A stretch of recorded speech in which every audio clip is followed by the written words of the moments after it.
Hello and welcome. Tonight, you must stand trial. Supreme Court urges leader of the proscribed indigenous people of Biafra, Nnamdi Kanu, to defend himself at the High Court. Nullifies appeal court judgment that ordered his release from detention. The twists and turns in the Rivers political atmosphere continues. More commissioners resign from the State Executive Council as 2 federal lawmakers and others lead solidarity marches in support of Governor Fubara. And governors of the 19 northern states meet in Kaduna, urges the federal government to step up the fight against kidnapping, terrorism and other security challenges bedeviling the region. On business news tonight, Nigeria's headline inflation rate beats economists' forecasts, increases above 28% in the month of November. On sports news tonight, with 29 days to the African Cup of Nations, football fans in Lagos get a glimpse of the African trophy in continuation of the tour across all 24 participating countries. And from Abuja, the president receives letters of credence from the ambassadors of Hungary, Rwanda and Ukraine at the presidential villa, urges them to explore new frontiers of trade relations during their stay in the country.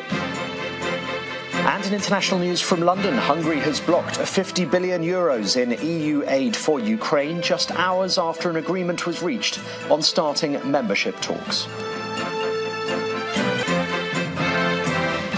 The hope of securing freedom for the leader of the proscribed indigenous people of Biafra, Nnamdi Kanu, was today dashed after the Supreme Court upheld the federal government's appeal challenging the verdict of the appellate court that had dismissed the remaining charges against Mr. Kanu.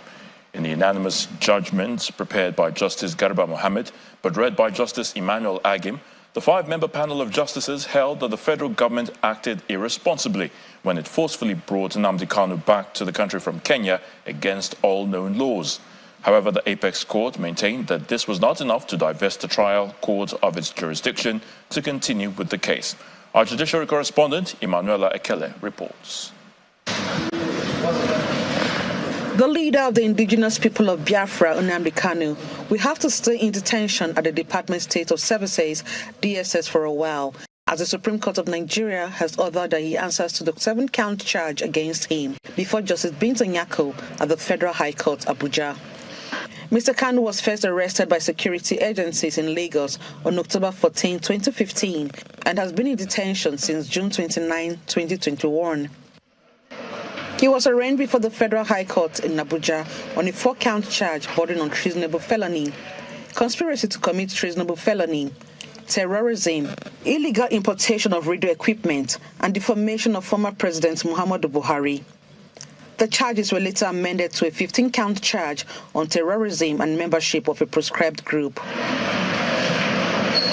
In her ruling, the trial judge, Justice Binta Nyako, dismissed 8 out of the 15-count charges, saying that Mr. Kanu had questions to answer in the remaining 7 charges.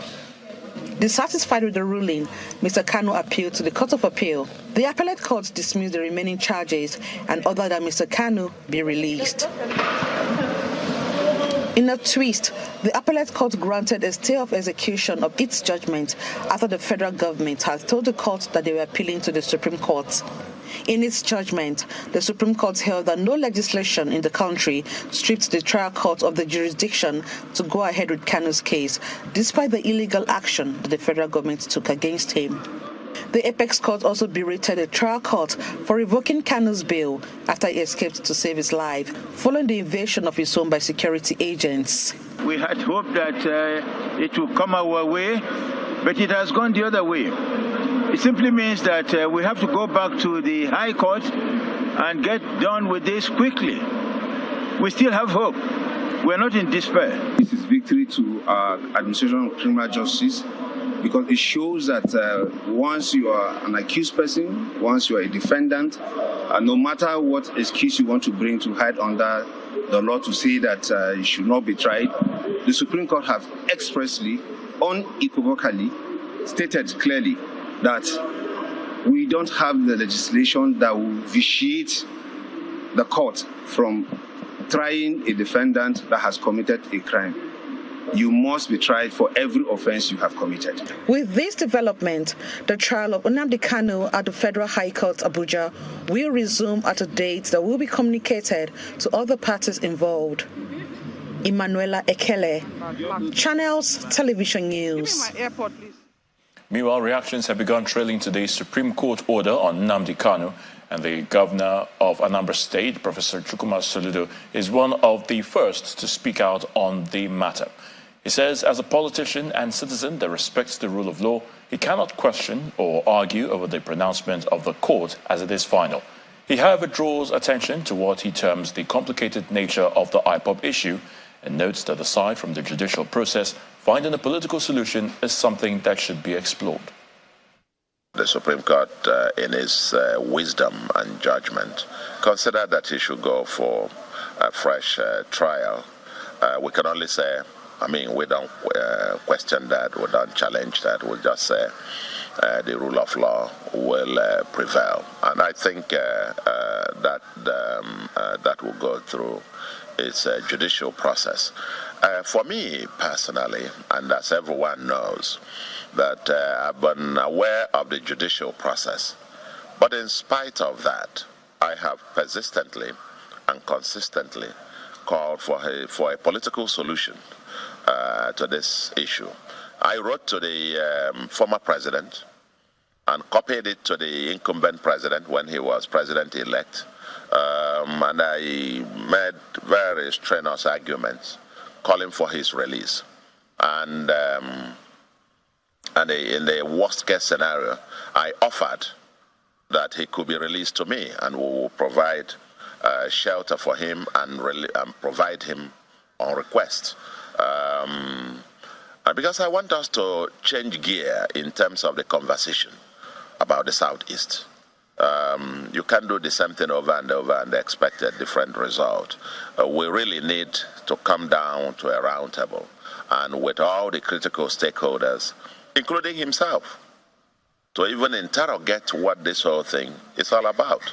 And we can, we'll begin to define a future for ourselves. We need to build a livable and prosperous Southeast. And to be livable and prosperous, it has to be peaceful. Away from the court, the last may not have been heard about the gale of resignations from the Rivers State Executive Council, with 3 more commissioners joining 4 of their counterparts who had earlier resigned. The latest to throw in the towel are the commissioners for Education, Professor Prince Chinedu, Housing, Gift Walu, and the Commissioner for Transport, Jacobson Bina. The State's Attorney General and Commissioner for Justice, Professor Zacchaeus Adango, was the first to lead the wave of resignations. The Commissioners for Works, George Alabu, Social Welfare and Rehabilitation, Ineme Aguma, and Finance, Isaac Kamalu, later followed suit. Most of the commissioners cited personal reasons for their decisions, but many believe that it may not be unconnected with the Cold War between the state governor, Siminalayi Fubara, and his predecessor in office and current FCT Minister, Mr. Nyesom Wike. The crisis is also narrowed down to the State House of Assembly, which currently has 2 speakers, one loyal to the state governor and another to the FCT minister. While some members of the State Executive Council continue to send in their resignation letters, Governor Siminalayi Fubara is receiving support from other quarters. The latest of such support is coming from 2 members of the House of Representatives and the National Executive of the John National Congress, who led separate solidarity marches in favor of the governor in Port Harcourt today.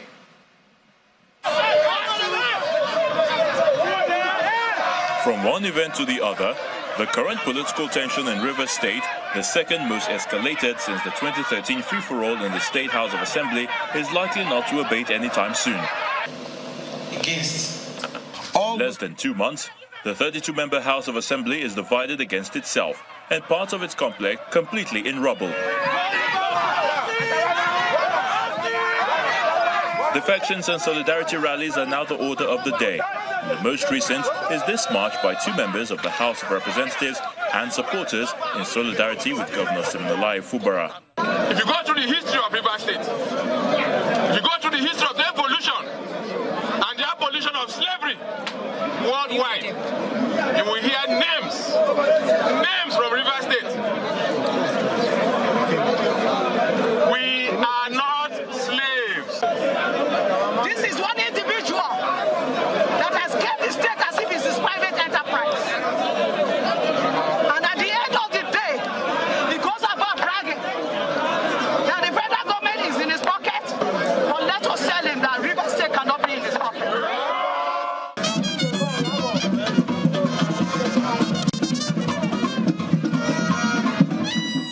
Thereafter, the John National Congress marched to the government house asking President Bola Tinubu to intervene. Their march coincides with that of a pressure group, the Enforcers of Good Governance. The purpose of this rally is to call on President Tinubu to advise his minister to take off his knees off the shoulders of the governor of Rivers State. Elsewhere in Abia local government area, the state chairman of the National Youth Council of Nigeria, past chairmen and councillors and delegates from the 17 wards gathered to declare support for Governor Fubara. What also is this done to call to our son, the former governor of Rivers State, Chief Barrister Yesu Wiki, to allow peace reign in Rivers State. And that Abia local government has ruled for 8 years, and that we're here to support the other tribe, the Riverine, to do the tenure of 8 years. We resolved over time, even before now, followed in the campaigns to elect Sasimilaye Fubara. And he's going to rule completely. Nobody will stop him. It's, however, not all rosy for Governor Fubara, despite these supports, as members of his cabinet continue to resign in quick succession. A member of the House of Representatives from Rivers State, Honourable Solomon Bob, says what is happening in the state is an embarrassment, especially because of the economic importance of the state to the country. Honourable Bob says the demolition of the State Assembly and the budget presentation to only 4 State Assembly members makes no sense.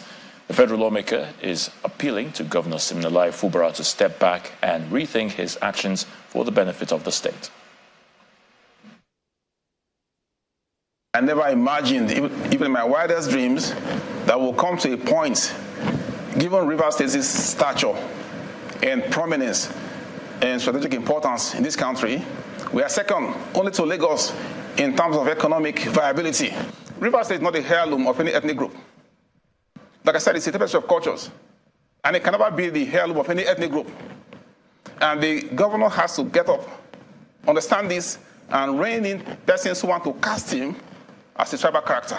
Governors who helped their success to come into office have had to exert one level of influence or the other. Are you hearing anything? It's about how you manage the situation. So a lot depends on you. The resignations, as I understand them, have to do with individuals not finding, not locating anymore their uses or function in a government that is appearing to be rudderless. A group of 4 lawmakers, purportedly start to approve the state's appropriation law and pass that within the next couple of hours. It's ridiculous. It's ridiculous. Both the presentation and the so-called passage is ridiculous. And then the complete destruction of an entire branch of government is unacceptable. In part 2, after the break, governors of the 19 northern states urge the federal government to step up the fight against banditry and terrorism in the region. Donate 180 million naira to families of the mistaken airstrike victims in Kaduna State. Please join us again. Welcome back. If you've just joined us, you're watching the News at 10 coming to you live on Channels Television Lagos. A reminder of our top stories.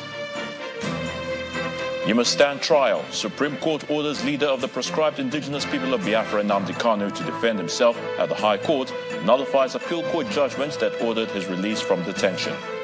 The twists and turns in the Rivers political atmosphere continues. More commissioners resign from the State Executive Council as 2 federal lawmakers and others lead solidarity marches in support of Governor Fubara. Governors of the 19 northern states meeting Kaduna urges the federal government to step up the fight against kidnapping, terrorism, and other security challenges bedeviling the region. And Hungary blocks 50 billion euros EU aid for Ukraine just hours after an agreement was reached on starting membership talks.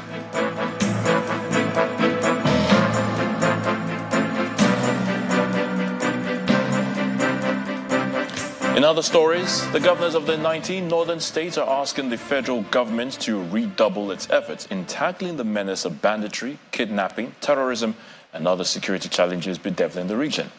The governors made the demand during their meeting in Kaduna, where they also explained that they are working to ensure that the deadly Tudunbiri airstrike is thoroughly investigated with a view to compensating the victims and taking corrective measures to prevent a recurrence. Meanwhile, the governors have pledged 180 million naira to the families of the airstrike victims. Governors from the 19 northern states arrived at Sir Kashim Ibrahim House in Kaduna for a crucial meeting. This is the first time governors from the region are meeting since they assumed office on May 29, 2023. Among those present include the governors of Kaduna, Gombe, Benue, Sokoto, Zamfara, Katsina, Borno and Plateau State, while governors of Jigawa, Niger, Yobe and Kwara states were represented by their deputies. The chairman of the forum and Governor Inuwa Yahaya of Gombe State declares the meeting open by commiserating with the victims of Tudunbiri community over the recent military airstrike that killed several people and left many others injured.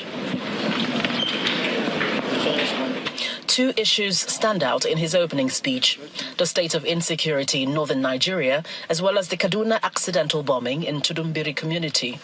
Let me begin by paying special tribute to the people of Tudunbiri community who are victims of the tragic bombing incident by the Nigerian army during counter-terrorism operations. We all witnessed the level of devastation wrought upon them by the tragedy. Our thoughts and prayers are with all the affected families and the entire people of Kaduna State. The host, Governor Ubasani of Kaduna State, highlights same issues and make a rallying call to action. Northern state governors must work together toward empowering the people as key production forces for the growth of the North. This requires deliberate policy designs and implementation in ways that recognizes the critical role of leadership in leading such initiative. The forum makes a donation of 180 million naira to victims of the Tudunbiri airstrike. On behalf of the Northern States Governors Forum, we hereby make this donation so that the government of Kaduna State will use it to support the victims and its own self as it goes through this unfortunate incident.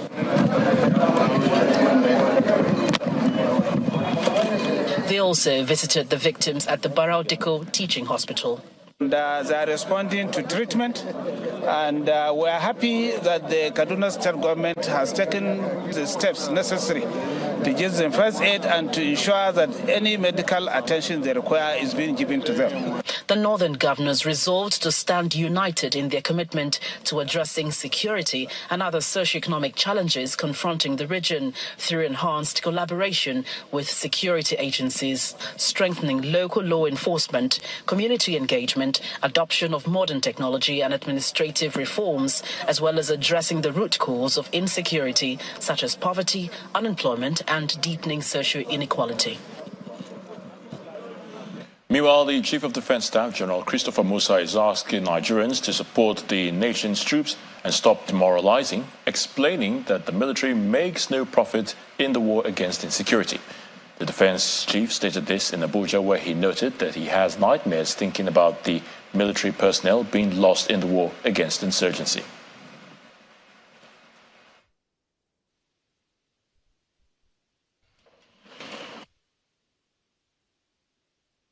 Nobody benefits from dying.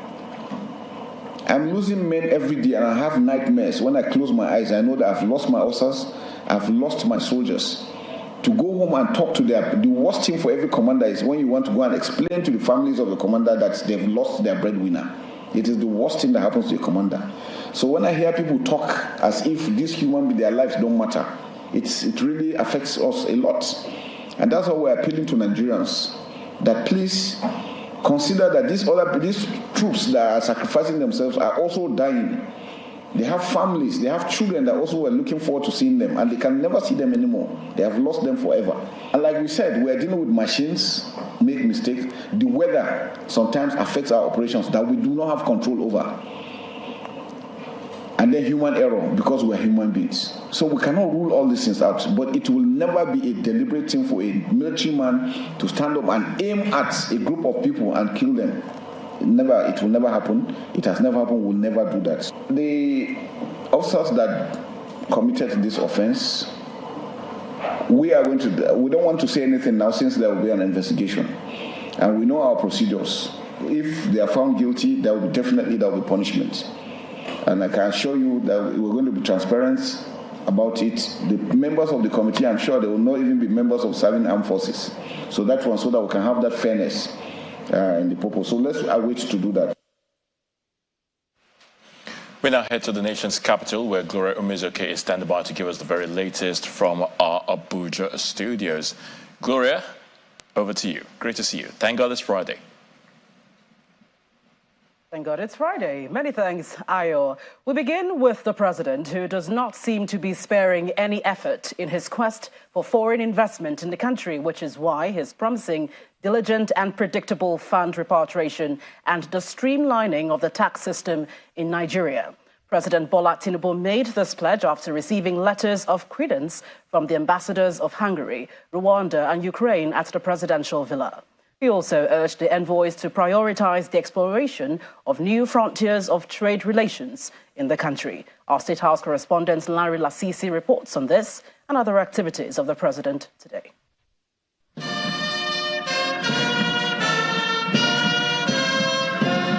The red carpet is rolled out at the presidential villa for new ambassadors to Nigeria. One after the other, the ambassadors from Hungary, Rwanda, and Ukraine arrive, inspect the guard of honor, and make their way to present their letters of credence to President Bola Tinubu.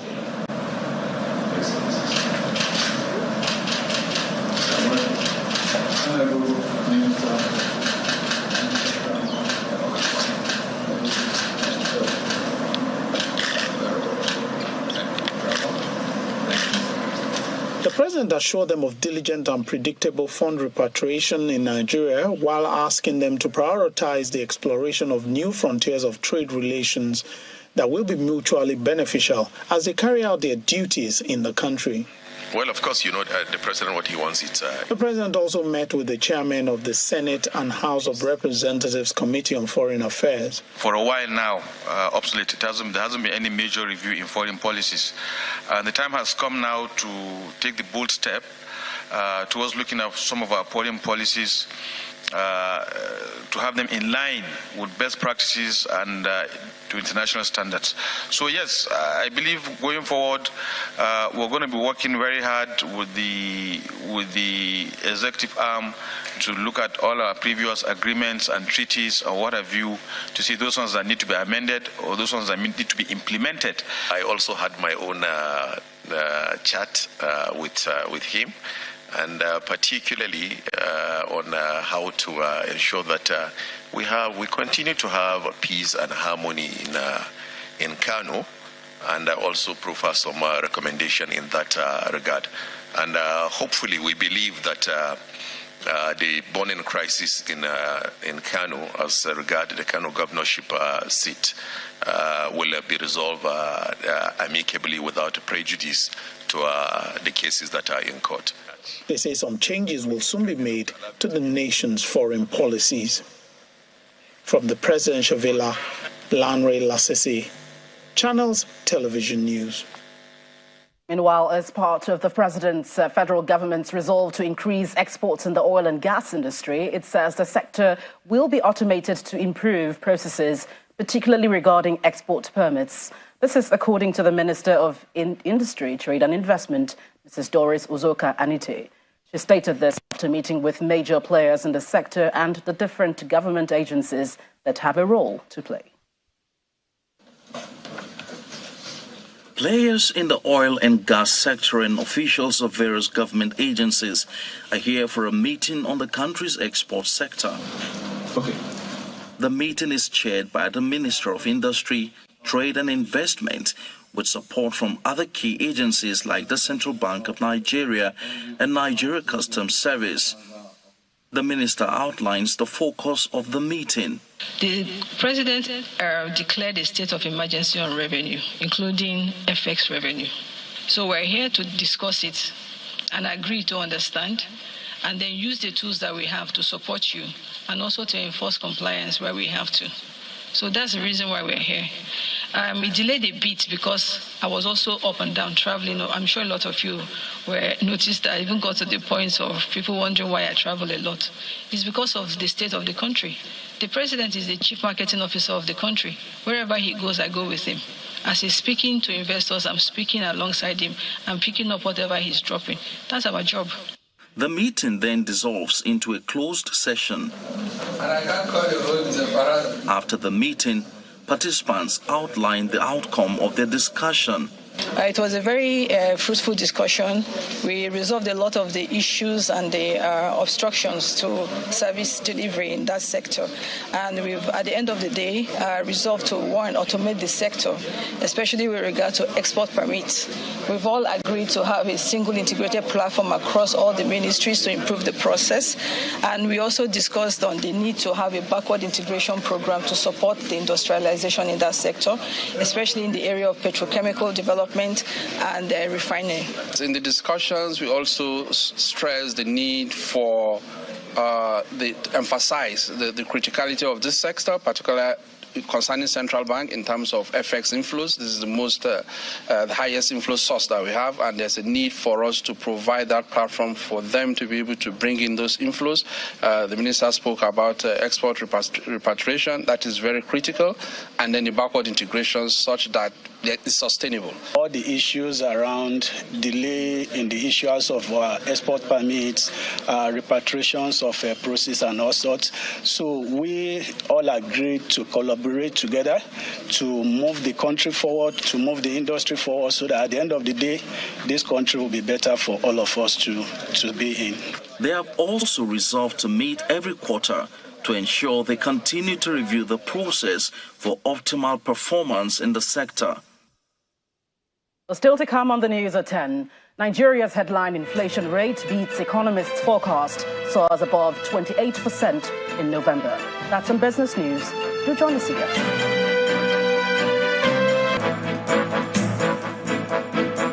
Welcome back. You're still watching the news at 10, coming to you live on Channels Television. The president of the Senate, Senator Godswill Akpabio, says he was exhausted after the colloquium to mark his 61st birthday in Abuja, against the backdrop of reports saying that he collapsed after the event. Senator Akpabio explained that the events took a toll on him at a time when he was still battling with a bout of malaria fever. According to him, what transpired after the event was a show of humanity, stating that he went home, called his doctors, and was assured that he had malaria mingled with stress. Well, that's it from the nation's capital. It's back to you, Ayo. Thank you so much, Gloria. Former Governor of Anambra State, Chief Chukwuemeka Ezefe, has died at the age of 85. According to the family, Dr. Ezefe, who marked his 85th birthday anniversary just last month, passed on at the Federal Medical Center, Abuja, yesterday evening. He can be described as one of the nationalists of Igbo origin. He also played a prominent role in the clamor for the actualization of the June 12, 1993 election, which was won by Chief MKO Abiola and annulled by the regime of General Ibrahim Babangida. This report captures his life and times. A man of flowery words and great charisma, Chief Chukwuemeka Ezefe, governor of Old Anambra State.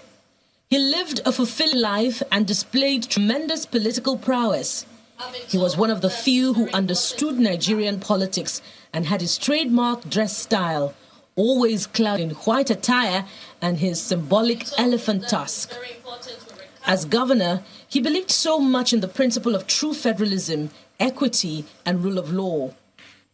He was a former permanent secretary, first executive governor of Old Anambra State, and a former political advisor to President Olusegun Obasanjo, and also a former presidential aspirant himself. God created Nigeria for greatness and gave us everything any country will ask for.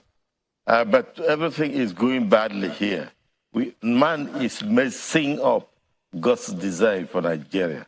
Chief Ezife was elected governor of Anambra State on the platform of the Social Democratic Party, holding office from 2nd January 1992 to 17th November 1993, when General Sani Abacha took power after a military coup. He transferred Nnamdi Azikiwe University and Federal Polytechnic Oko to the federal government, which helped ensure that they survived in the ensuing military regime. And when there were fears that there would be no governorship election in November 2021 in Anambra State, in the wake of killings by unknown gunmen, Chief Ezife dismissed the fears. For those people who were there saying there will be no election in Anambra State, it's a lie, clear lie. There are bad people everywhere. There may have been, especially at the beginning, some people who acted violently, and those people may be from even Anambra. Chief Ezife was born in Igboku, Anambra State on November the 20th, 1938. He did not attend secondary school, but taught himself through correspondence courses, qualifying for university admission. He gained a BSc in economics from the University College, Ibadan, then attended Harvard University on a Rockefeller Foundation scholarship, where he obtained a master's and then a PhD degree in 1972. He became a school headmaster, a lecturer at Makerere University College, Kampala, Uganda, a teaching fellow at Harvard University, and a consultant with Arthur D. Little in Cambridge, Massachusetts. He joined the civil service as an administrative officer and rose to the position of permanent secretary. Thank you all. Chief Chukwuemeka Ezife died on December the 14th, 2023, at the age of 85.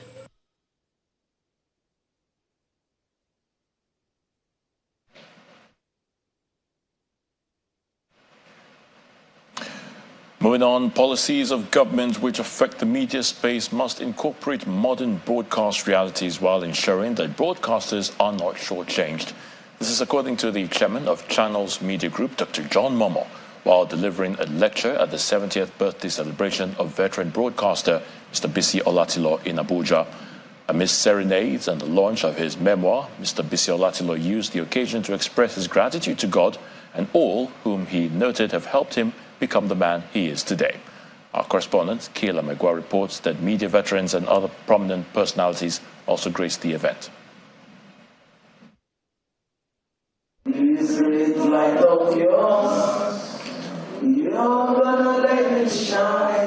A quick musical number from Senator Grace Bent. Let it shine, let it shine. May God's blessings keep you always.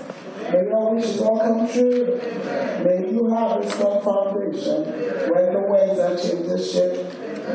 And another one from the chairperson of the Nigerians in Diaspora Commission, Abike Dabiri Erewa. Thank you very much. It was an evening of nostalgia at the Yaradua Center in Abuja as veteran broadcaster Bisi Olatilo began a series of events leading to the celebration of his 70th birthday. He will speak for you. He will speak to you. He will speak through you. Speakers at the celebration recount their experiences with him, and he receives prayers from the Emir of Kano, who applauded his contributions to broadcasting with a message to young broadcasters. Let's give more prominence to issues and discussions that will impact positively to the society, especially in this era with lots of challenges. Let's continue to advise our leaders aright. Let's guide our leaders with constructive criticism and concentrate on actions that will unite our country in peace and harmony. Chairman of Channels Media Group, Dr. John Momo, describes Mr. Bisi Olatilo as a true broadcasting legend and begins his keynote address by urging the government to be mindful of modern broadcast realities while formulating policies for the sector, calling for a sustainable digital rollout. A successful DSO can be achieved through a comprehensive strategy incorporating the following elements, some of them that are being implemented. Establishing a clear, realistic timeline and a detailed roadmap for the DSO process is crucial. And ensuring that necessary digital equipment such as digital TVs and in some cases set-top boxes are affordable and readily available to the general population is also critical. The easiest way for us to transit is to make sure that any TV coming into Nigeria is tuned to our local channels, pre-tuned, so that people can get them easily. And if this equipment are easy to be purchased, then it will help a great deal. He urges the government to treat broadcasters better. A situation where frequencies on the C-band are appropriated, in quotes, to the detriment of broadcasters is condemnable. Broadcasters have been shortchanged. The regulators seem unperturbed, and the government is waiting patiently to cash in on the spectrum loot. This isn't the way to treat broadcasters. The birthday celebrant is full of thanks for all the love he's been shown and grateful for all the people he says have made him the man he is today. For my wife, my family, and I, this will make us remain eternally grateful as we are sure that this will further strengthen the bond of our relationship.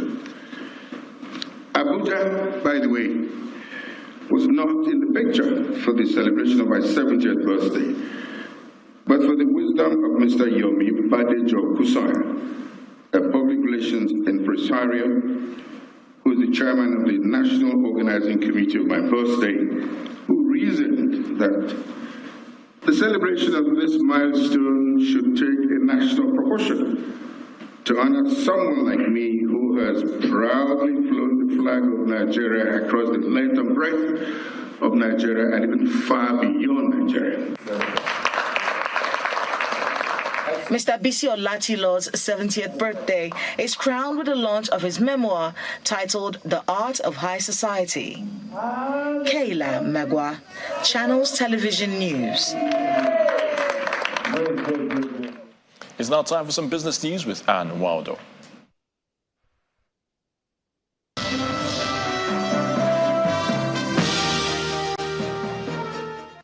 Thank you, Ayotunde. Hello and welcome to Business News. Let's begin with Nigeria's headline inflation rate. It is now heading to almost 2 decades high as it's increased to 28.2% in the month of November. That's coming up from 27.3% recorded in the month of October. Well, the latest inflation report released today by the National Bureau of Statistics indicates a 0.8% month-on-month increase from the previous figure within the comparative month. According to the NBS, that increase is the inflationary pressure is largely attributed to higher costs of food as well as basic commodities and, of course, services across the country. Let's talk about key highlights of that report. It shows the food inflation rose to 32.8%, core inflation slowed to 22.38%, urban inflation jumped to 30.2%, while rural inflation increased to 26.4% in November. Meanwhile, economic think tank and advisory firm Financial Derivatives Company says that it expects the country's inflation to rise further this month due to the festive season, and it could begin to decline next year if the CBN NPC maintains hawkish monetary stance at their meetings in 2024. A higher total sum of 1.088 trillion naira, that's the amount shared by the Federation Account Allocation Committee to federal, state and local government councils as revenue for the month of November. A brief breakdown of that figure shows allocation. The federal government received 402.8 billion naira, state governments received 351.6 billion naira. For local government councils, they received over 251 billion naira, while the sum of 75.4 billion naira was shared as 13% mineral derivation revenue to relevant states. Meanwhile, FAC says the balance in the excess crude account currently stands at $473,754. The World Bank and the federal government of Nigeria have highlighted the need for the country to increase its tax revenue and phase out petrol subsidy. The World Bank country director for Nigeria, Mr. Shubham Shaduri, believes that Nigeria should strive to become and achieve a target tax to GDP ratio by raising the tax revenue using the model of mutual accountability, where the federal government encourages the state government in its growth drive.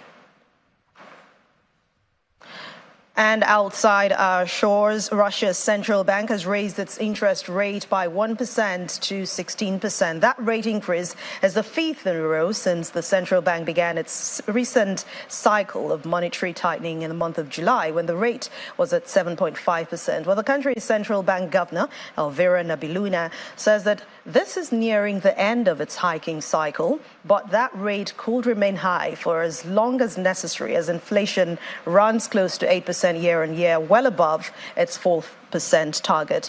But the bank warns that the tight monetary policy will continue for a long period as it attempts to slow an economy in danger of overheating. Well, let's head to the local market now. Back in Nigeria, it has ended the Friday's trading session in negative territory. Very sad. Will Ibong has the details.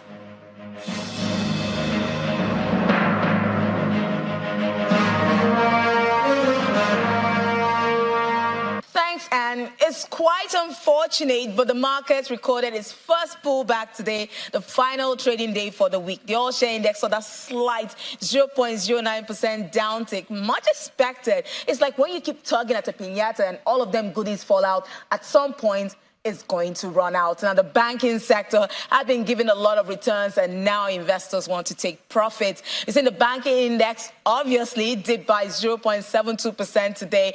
But we see consumer goods, however, closed out positive. And thanks to gains in Cadbury, and the oil and gas did get that kick in the leg as it rose almost 1% today, boosted by the 6 Naira gain in MRS. And we see Cadbury leading on that top gainers chart. I mean, it's Christmas season, and who doesn't like chocolates to spread a little Christmas cheer?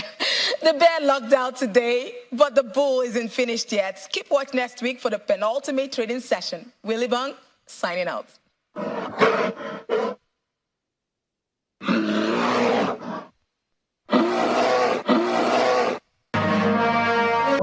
Thank you for watching Business News. I'm Anne Nwawadu. It's back to you, Ayatunde.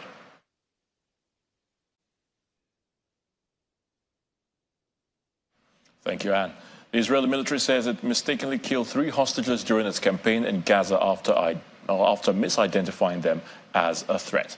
Here's Simon Pusey with other international stories in Around the World in 5.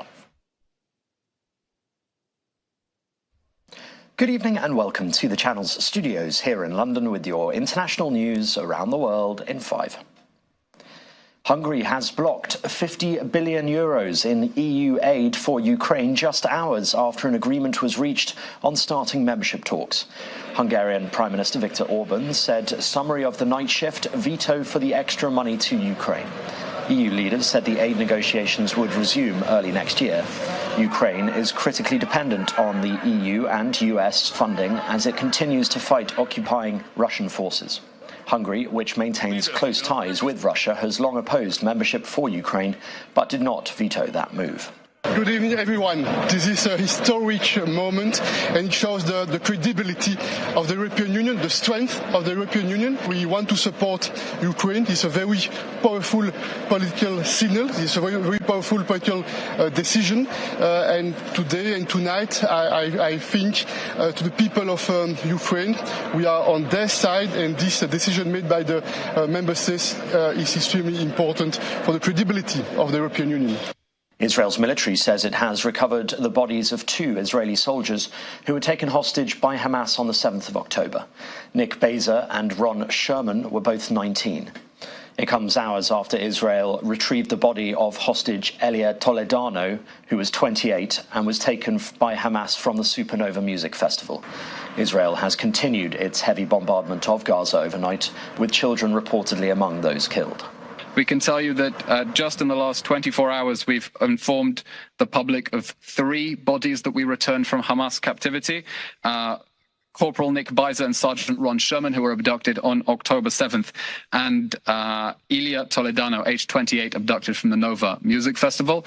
That brings us to 8 hostages who were murdered in captivity and their bodies since repatriated. Chinese state media has reported a rush-hour collision between 2 subway trains in Beijing, leaving 102 people with broken bones. More than 500 people were sent to hospital after the incident, which occurred at about 7 p.m. local time on Thursday. The trains collided during heavy snowfall while going downhill on the Changping subway line. As of Friday morning, 423 people had been discharged from hospital. While such accidents are not common on the Chinese capital's transport network, snowstorms reportedly led to slippery tracks.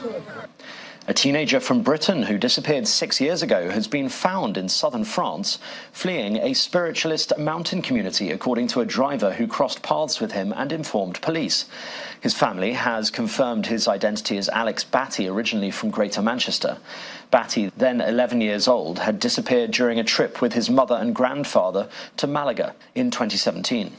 A delivery driver earlier this week spotted the teenager wandering along a road around the southern city of Toulouse, saying the boy later told him he had left a remote mountain community in the Pyrenees. I think I speak on behalf of the whole of Greater Manchester Police when I say we are relieved and overjoyed to receive the news from the French authorities that they believe Alex Batty has been found safe and well. It's been 6 years since his disappearance. This is a huge moment for Alex, for his family, and for the community in Oldham. National police in Ukraine say a local deputy has detonated grenades in a village council in the western Zakarpattia region, injuring at least 26 people. Police published a video showing the deputy entering a room, taking grenades out of his pockets and throwing them on the floor. Video captured the moment of explosion and panic among those attending the council's session.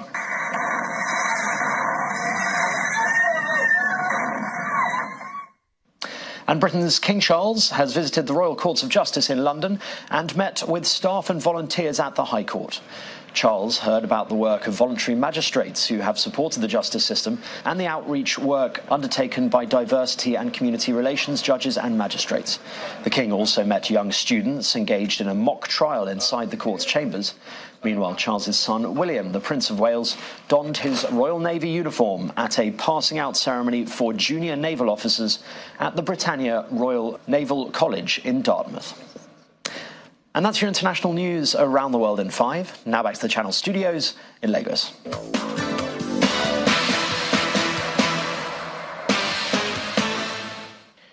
Many thanks indeed, Simon. Time to talk sports. Ahead of the kickoff of the African Nations Cup in January 2024, digital payment giant Visa has brought the trophy to Nigeria as part of a CAF approved by the Confederation of African Football, CAF. The trophy will move to Egypt and will crisscross all the 24 participating countries before landing in Abia for the January 13 kickoff date. Digital payments giant Visa has brought the Africa Cup of Nations trophy to Nigeria as part of an ongoing CAF Trophy Country Tour. The Nations Cup trophy touched down in Lagos and was presented to the state governor Babajide Sanwo-Olu by the Visa team led by its vice president and head of West Africa cluster, Andrew Waboy.